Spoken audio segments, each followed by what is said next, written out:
Alors, en dehors de l'aspect technique et de l'expertise qui est pratiquée notamment au sein des laboratoires et de l'école, derrière tout ça, donc, il y a de la biométrie, il y a de la cryptographie, mais le grand enjeu auquel j'ai à faire face en tant que RSSI, c'est notamment la sensibilisation des utilisateurs. On voit très bien que dans le cas des ransomware, 95% de ce qui réussit provient de phishing qui ont réussi, donc d'un collègue, d'un étudiant, de quelqu'un qui a cliqué sur le lien et a renseigné des données. Donc pour les établissements, les entreprises et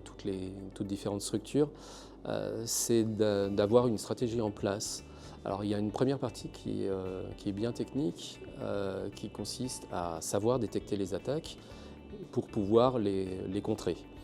Bien sûr, on peut rajouter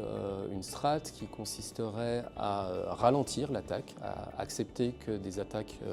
puissent passer, mais à pouvoir les ralentir quand elles se déclenchent, quitte à créer alors, par exemple des pièges à miel, donc des honeypots pour les rediriger les attaquants vers des points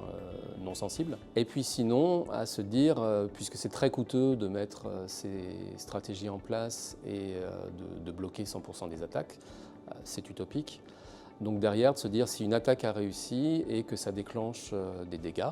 eh bien d'avoir un plan en place pour pouvoir continuer son activité, déjà d'une part, et puis ensuite, bien sûr, de pouvoir reprendre une vie normale par la suite en ayant tout remis en place et repartir. Donc la philosophie d'un RSSI ou d'un acteur de la cybersécurité, en 4 mots, c'est avoir une saine paranoïa.